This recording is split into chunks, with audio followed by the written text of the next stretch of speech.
డబ్బు, అనారోగ్యం, ఉద్యోగం, వ్యాపారం, అప్పులతో బాధపడుతున్నారా? మీకోసమే లాంచ్ యువర్ ఫ్యూచర్ ప్రోగ్రామ్.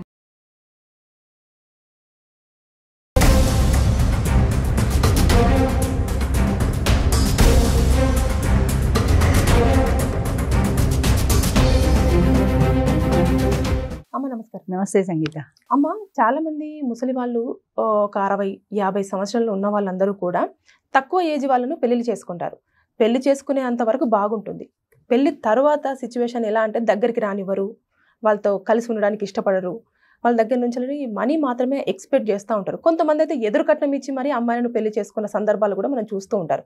మీరు మీ అనుభవంలో చూసిన ఏమైనా ఇలాంటి కేసులకు సంబంధించినవి మీ దగ్గరకు వచ్చినవి కానివ్వండి, మీరు చూసినవి కానివ్వండి, ఏమైనా మీద ఉన్నాయా? మా దాంట్లోనే జరిగింది ఇలాంటిది. ఒక ఆయన మెంబర్ ఉన్నాడు మాకు. ఆయనను ఒక ఎల్ఐసి ఏజెంట్ సంప్రదించాడు. ఆయన ఏంటంటే బ్యాంకులో మేనేజర్ ఏదో చేశాడు, బ్యాంకులో ఏదో పోస్ట్లో పనిచేశాడు, రిటైర్ అయిపోయాడు. రిటైర్ అయిన తర్వాత రియల్ ఎస్టేట్ చేస్తున్నాడు. మా దగ్గరికి వచ్చినప్పుడు ఆయన బ్యాంకులో పనిచేస్తున్నాను మాకు చెప్పలా. ఓకే, రియల్ ఎస్టేట్ బిజినెస్ చేస్తున్నాను అన్నాడు. రియల్ ఎస్టేట్ అంటే ఎంత వస్తుందో ఆదాయం, స్థిరమైన ఆదాయం ఏం కాదు కదా అది. అంచేత ఎవరూ ఆయన్ని పెళ్లి చేసుకోవడానికి ఇష్టపడలా. చాలా ఒకటి ఏడాది 2 ఏళ్ళు ప్రయత్నం చేశాడు, అవల. ఈలోగా ఒక ఎల్ఐసి ఏజెంట్ ఆయన్ని సంప్రదించి, నీ పెళ్లి చేసే బాధ్యత నాది, నేను చేస్తాను, పలానా చోట పెళ్లి కూతురుంది, అమ్మాయిని పెళ్లి చేసుకోమన్నాడు. భార్య లేక బాధపడుతున్నాడు కాబట్టి పెళ్ళి అనగానే టెంప్ట్ అయ్యాడు. సరే, వాడు వచ్చి ఒక ఆమెను పరిచయం చేశాడు. ఆయన పరిచయం చేసి ఈవిడే మాట్లాడుకోండి అన్నారు. ఇద్దరు మాట్లాడుకున్నారు, ఇష్టపడ్డారు. సరే పెళ్లి చేసుకుందాం అనుకున్నారు. పెళ్లి కూడా చేసుకున్నారు ఇద్దరు. మరి రిజిస్టర్ మ్యారేజ్ అవునో కదా నాకు తెలియదు, కానీ పెళ్లి కూడా చేసుకున్నారు. మా దగ్గర నుంచి వెళ్ళిపోయాడు కాబట్టి అతని వివరాలు మళ్ళీ అతను వచ్చి చెప్తేనే తెలిసింది. వెళ్ళిపోయారు. వెళ్ళిపోయిన తర్వాత విశాఖపట్నంలో కాపురం పెట్టారు. పెళ్ళి అయిన మొదటి రోజునే ఆవిడ మంచం వాడికి వేరే వేసింది హాల్లో. నువ్వు అక్కడ పడుకో, నువ్వు నేను ఇక్కడ పడుకుంటానని. కారణం ఏంటో ఆయనకి తెలియలేదు. సరే ఏదోలే మొదటి రోజు కదా, కొంచెం సర్దుకోవడానికి టైం పడుతుంది కదా అనుకున్నాడు. ఆమె ఇన్సులిన్ ఇంజెక్షన్ చేసుకుంటుంటే చూశాడు ఈయన. అంత క్రితం నేను షుగర్ పేషెంట్ అని చెప్పలేదు ఆవిడ. డైరెక్ట్ ఇన్సులిన్ ఇంజెక్షన్ చేసుకుంటుంటే చూసి అడిగాడు, ఇదేంటి ఈ ఇంజెక్షన్ ఎందుకు చేసుకుంటున్నావు అంటే, ఇన్సులిన్ నాకు షుగర్ ఉంది అని చెప్పింది. అంటే హెచ్చు స్థాయిలోనే ఉంది ఆ షుగర్ కూడా, దాంతో ఇన్సులిన్ తీసుకుంటోంది. అదొకటి ఈయనకి పిడుగుపాటు. ఆ తర్వాత ఆమె ఏదే ఈయన చెప్పినట్టు వినకపోవడం, వండి పెట్టకపోవడం, కొట్టపోవడం, ఏవో చిన్న చితక గొడవలు జరిగాయి. ఆమె ఎక్కడికో వెళ్ళేటప్పుడు కూడా ఇల్లు తాళం వేసేసుకుని వెళ్ళిపోయింది.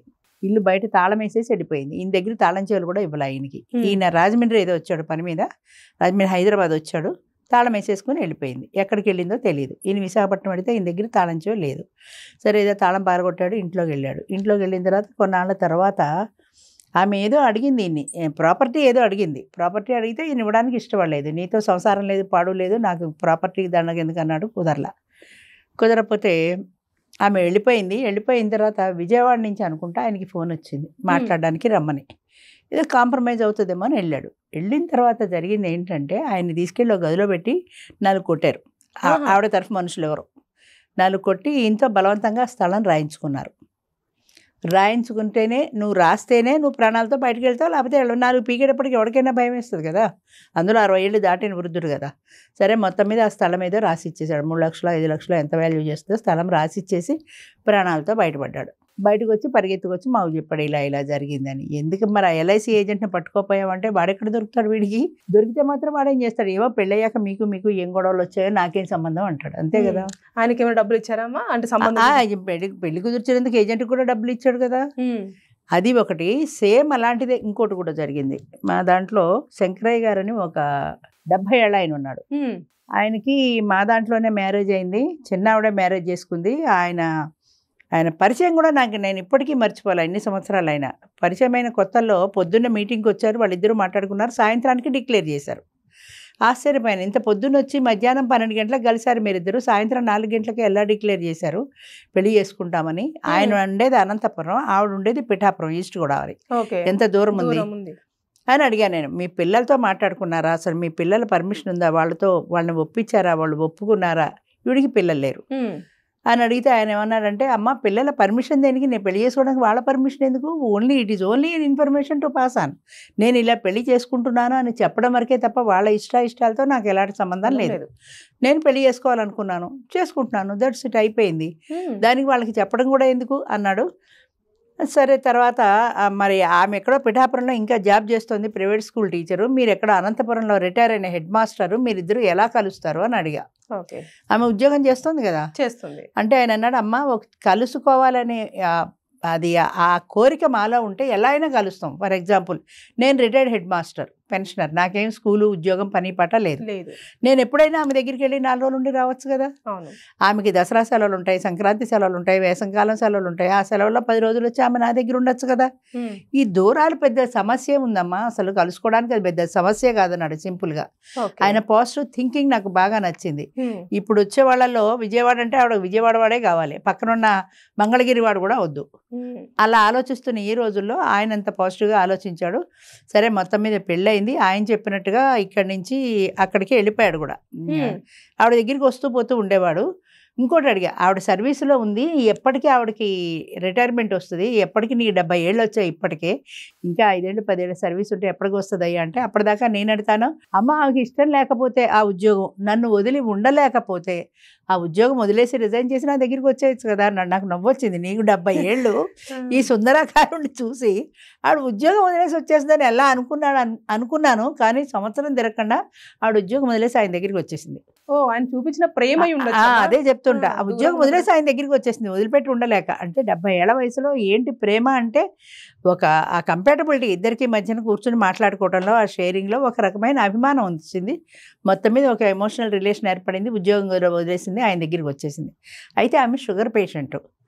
ఆమెకు పుట్టపర్తిలోనో ఎక్కడో ఏదో ఆపరేషన్ చేయించాడు, ఏదో దెబ్బ తగిలి అది తగ్గకపోతే ఆపరేషన్ చేయించాడు. దురదృష్టవశాత్తు ఆమె చనిపోయింది.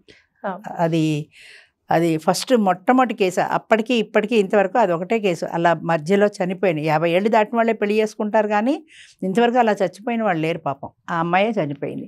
అది కూడా షుగర్ వల్ల. లేదు, ఇంకా ఎక్కువైంది. 3-4 ఏళ్ళు ఉన్నారు.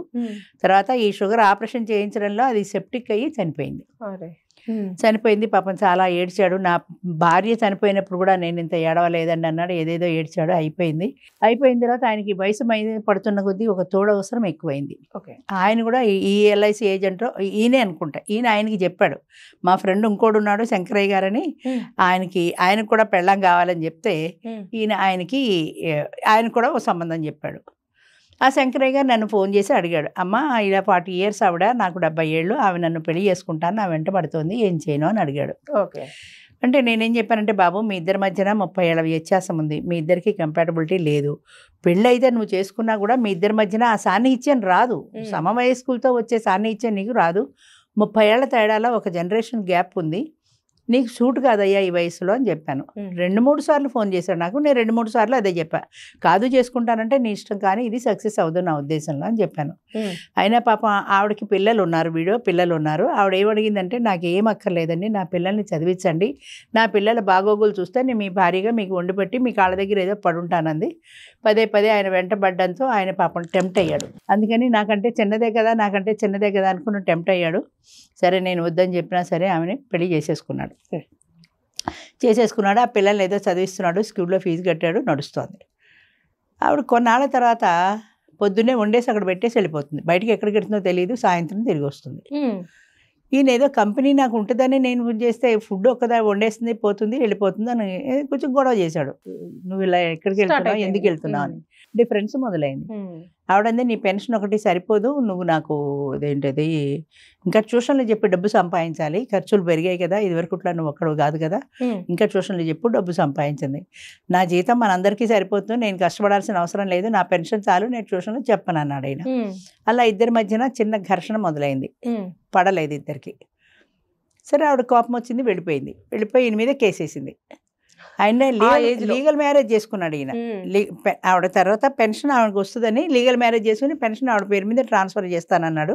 చేశాడో లేదో తెలియదు. లీగల్ మ్యారేజ్ చేసుకున్నాడు కాబట్టి ఆమె లీగల్ వైఫ్ కాబట్టి కోర్టులో కేసేసింది. ఒకటి మెయింటెనెన్స్, 2 డైవర్స్ వేసింది. ఈయన తెలివిగా ఏం చేశాడు, ఆ నోటీస్ అందుకోవాల్సి వస్తుందని అనంతపురం నుంచి పారిపోయాడు.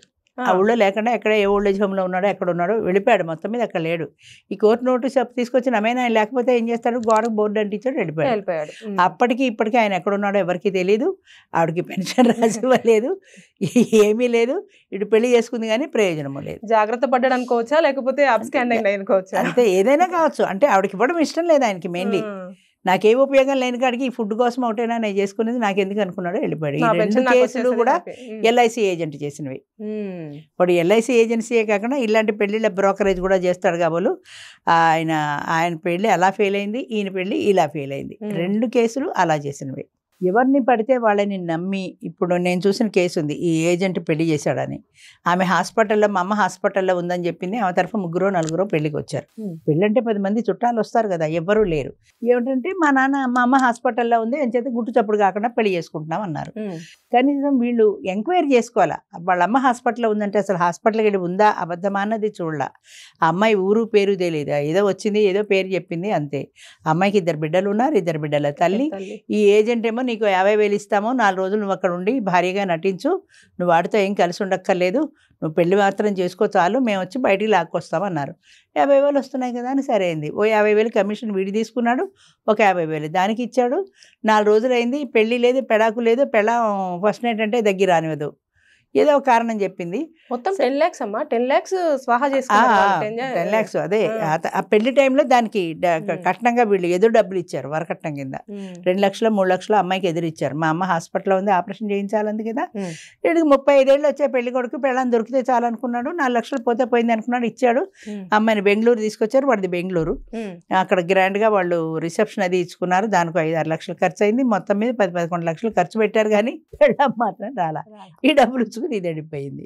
అంచేత ఇలాంటి మోసాలు అవుతాయమ్మా ఎప్పుడైనా సరే. ఇప్పుడు నేను మా వాళ్ళకు కూడా అదే చెప్తాను, ఈ వయసులో మీరు పెళ్లి చేసుకుంటున్నారు, వాళ్ళు వస్తారు ఏదో అడుగుతారు, మీరు వాళ్ళ ఇంటికి వెళ్ళి చూసుకోండి వాళ్ళ మంచి చెడ్డ, అది నిజం అవునా కదా, ఇరుగు పొరుగు ఎంక్వైరీ చేసుకోండి. ఆ ఇల్లు ఆ పేరు మీద ఉంది అంటే ఉందా లేదా చూసుకోండి, లేదా ఈయన చెప్తాడు నా పేరు మీద ఆ ఇల్లు ఉందని, అది నమ్మి చేసుకోకండి. మీరు కాగితాలు చూసుకోండి, ఎంక్వైరీ చేసుకోండి. ఆయన ఏదో రియల్ ఎస్టేట్ చేస్తున్నా, ఆ ఉద్యోగం చేస్తున్నా, ఈ ఉద్యోగం చేస్తున్నట్టే ఉద్యోగం కూడా నిజమో కాదో తెలుసుకోండి.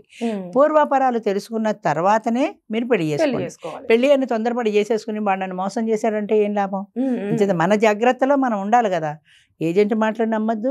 అందరూ మ్యాట్రిమోనియల్ చేస్తారు నన్ను, కానీ మ్యాట్రిమోనియల్స్లో కూడా ఇలాంటి మోసాలు చాలా జరుగుతుంటాయి, అక్కడక్కడ జరుగుతుంటాయి. అంచేత ఎవరిని నమ్మదు. ఈవెన్ నేను చెప్పేది కూడా అదే, నా దాంట్లో కూడా నమ్మమని చెప్పట్లా, పరిచయం మాత్రమే చేస్తున్నా. ఈ బాధ్యతలు నాకు పరిచయం అయిన తర్వాత మీకు నచ్చితే మీరు వెళ్ళి ఒకళ్ళ మంచి చెడ్డలు ఒకళ్ళు ఎంక్వైరీ చేసుకుని పెళ్లి చేసుకోండి. చాలా మంది అడుగుతారు వాళ్ళ మంచి వాళ్ళేనండి, నా పిల్లలకే నేను గ్యారంటీ ఇవ్వలేను, వీధిలో వాడు ఎవడో ముఖమే తెలియదు వాడిది, నాకు ఇవాళ మీటింగ్కి వస్తేనే చూశాను నేను, వాడు మంచి చెడ్డలు నేను ఇలా చెప్తాను. అంచేత మధ్యవర్తుల మాటలు ఎప్పుడూ నమ్మొద్దు. మీ సమస్యకు మీ పరిష్కారం మీదే, మీ ఆలోచన మీదే. వాడు మంచి చెడ్డలు ఎంక్వైరీ చేసుకోవాల్సిన బాధ్యత కూడా మీదే. అంతేగాని మధ్యలో పెళ్లి చేసిన ఏజెంట్ అడిగితే వాడేం చెప్తాడు, వాడేదో పెళ్ళి అవ్వడం ముఖ్యం అనుకుంటాడు. ఇవాళ ఇప్పుడు వస్తుంటే దారిలో ఆయన ఎవరో ఫోన్ చేశాడు, ఏదో మాలాంటిదే ఎవరో సంస్థ ఎవరో పెట్టారు, ఆయన దగ్గర ఈయన సభ్యత్వం కోసం ఫోన్ చేస్తే నాకు 10,000 పంపించండి ఆన్లైన్లో, అప్పుడు ముందు సభ్యత్వం ముందు డబ్బులు కట్టాలి. 10,000 కట్టిన అకౌంట్ వాడు ఏం జవాబు చెప్పకపోతే నేను వాడి చుట్టూ కోర్టు చుట్టూ తిరుగుతానమ్మా నేను అన్నాడు. అంచేత అలాంటి మోసాలు చాలా ఉంటాయి. అందుకనే మా దాంట్లో మేము ఎప్పుడు డబ్బులు కట్టించుకోము. ముందు మీరు డైరెక్ట్ మీటింగ్కి వచ్చేయండి, డబ్బులు తీసుకుని డాక్యుమెంట్స్ ఇవ్వండి. మీ డాక్యుమెంట్స్ అంటే డెత్ సర్టిఫికేట్, డైవర్స్ సర్టిఫికేట్ ఇవన్నీ కరెక్ట్గా ఉంటేనే డబ్బులు కట్టించుకుంటాం, లేకపోతే మీ డబ్బులు తీసుకుని మీరు వెళ్ళిపోవచ్చు. అంతే, అది పెర్ఫెక్ట్గా ఉండాలి తప్ప వేరే మనం పద్ధతిలో చేస్తే అది కమర్షియల్ అవుతుంది కానీ ఎన్జిఓ అవ్వదు కదా. ఎన్జిఓ అవ్వదు. అవును. థ్యాంక్ యూ అమ్మా.